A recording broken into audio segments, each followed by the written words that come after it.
Le réseau en immigration francophone de la Saskatchewan, RIF-SK en sigle, organise la 9e édition de la Semaine nationale francophone du 7 novembre au 13 novembre 2021.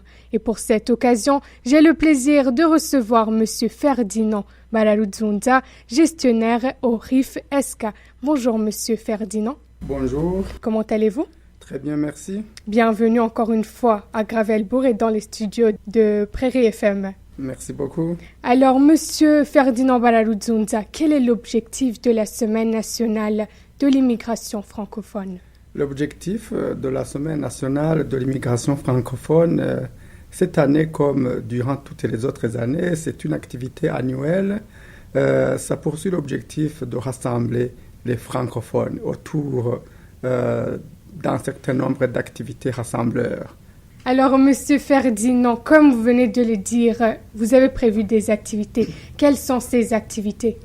Nous avons prévu une large gamme d'activités comprenant des activités artistiques et culturelles, des activités de partage du savoir, des activités sous forme de films didactiques en court-métrage, des activités de jeux rassemblant les jeunes, un grand nombre d'activités. Est-ce que toutes ces activités seront-elles en ligne ou en présentiel? Certaines activités seront en ligne, je crois que la plupart d'ailleurs seront en ligne, mais d'autres activités seront en présentiel. Et pour les activités en présentiel avec la pandémie, y a-t-il des mesures que vous avez prévues que les gens doivent respecter? Absolument. Il est prévu que les personnes qui vont participer aux activités en présentiel puissent respecter les normes fédérales canadiennes en rapport avec la protection contre la COVID. Ça veut dire naturellement il faut être doublement vacciné, présenter à l'entrée une carte qu'on est doublement vacciné. Donc ça, c'est une condition. Et à côté de cela, il y a les conditions habituelles que vous connaissez, les normes sanitaires, se laver les mains, respecter la distanciation sociale, des choses comme ça. Le port Bien du sûr, masque. c'est prévu. Le port des masques aussi. Merci beaucoup. Et y a-t-il des exigences pour pouvoir y participer? Tout âge, tout le monde, toutes couleurs, toute personne qui voudrait y participer, sous la condition, bien sûr, de répondre aux normes exigées compte tenu de la COVID-19. Et pourquoi avez-vous choisi le thème « Une francophonie aux 1000 saveurs » Ce thème ressemble un peu au thème de l'année passée qui était une francophonie qui nous unit. Cette année, c'est une francophonie, une langue française aux 1000 saveurs. Les 1000 saveurs, d'aucuns pourraient comprendre qu'il s'agit de partage de repas seulement, mais ces saveurs-là, au sens large, c'est toute la diversité des francophones, noirs, jaunes, blancs, avec des accents différents et avec des cultures différentes, certains avec des plats de type africain, des plats de type européen.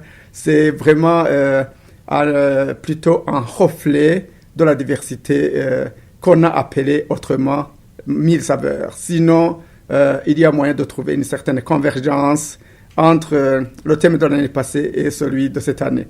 Toujours, c'est rassembler les francophones. Voilà l'objectif ultime. Et vous allez organiser ça du 7 au 13 novembre, n'est-ce pas? C'est bien cela. Est-ce que vous avez choisi cette date au hasard ou est-ce que chaque année, c'est du 7 au 13 novembre? Chaque année, c'est pendant le mois de novembre. Alors, il peut y avoir de petites variances par rapport au calendrier fédéraux et aux calendriers provinciaux, pouvant amener à sortir un peu de la date traditionnelle, mais en restant autour du mois de novembre. L'année passée, c'était du 1er au 7. Cette année, c'est du 7 au 13. Ben, l'année prochaine, rien n'empêche que ce soit, par exemple, du 10 au 20, des choses comme ça. Mais on reste toujours au mois de novembre. Chaque année, c'est au mois de novembre que c'est calé. Et qu'espérez-vous que les gens apprennent de toutes ces activités? Tout d'abord, nous nous attendons à ce que les francophones soient davantage rassemblés. Et une fois rassemblés, nous voudrions qu'ils apprennent des concepts de l'unité, des concepts de l'harmonie sociale, des concepts de mieux vivre ensemble, des concepts que la diversité au niveau des accents francophones, la diversité au niveau des cultures culinaires, la diversité au niveau des cultures vestimentaires, qu'ils ressentent cela comme une diversité qui enrichit la francophonie et non pas une diversité qui divise. C'est ça la leçon principale que nous voudrions transmettre à travers cette semaine nationale de l'immigration francophone. Et toutes ces activités, où est-ce qu'elles vont se dérouler?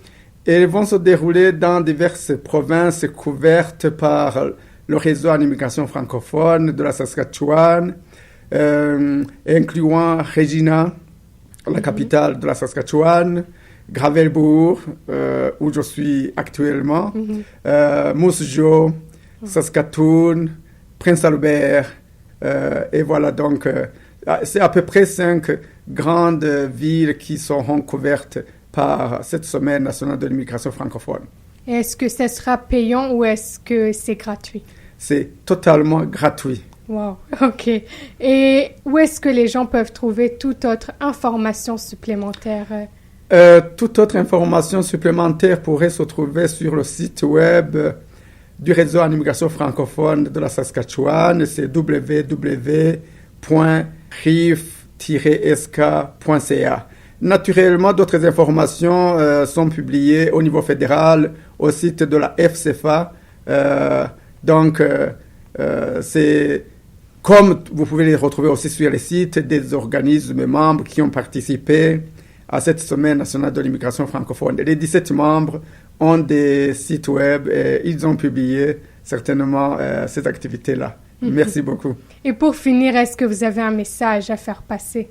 Le message que je voudrais passer, c'est un message d'abord d'information pour ceux qui ne le savent pas encore que cette semaine a lieu du 7 au 13 novembre.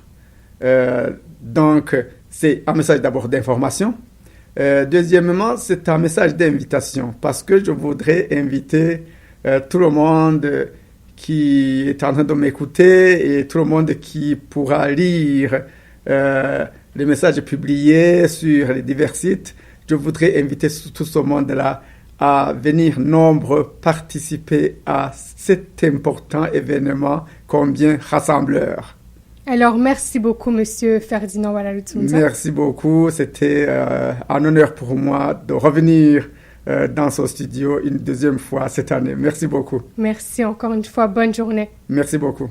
Alors, chères auditrices et auditeurs, je vous rappelle que j'étais avec Monsieur Ferdinand Walalutunza, gestionnaire au RIF-SK. N'oubliez pas de marquer vos calendriers du 7 au 13 novembre. Il y a la Semaine nationale francophone organisée par le RIF-SK. Merci beaucoup.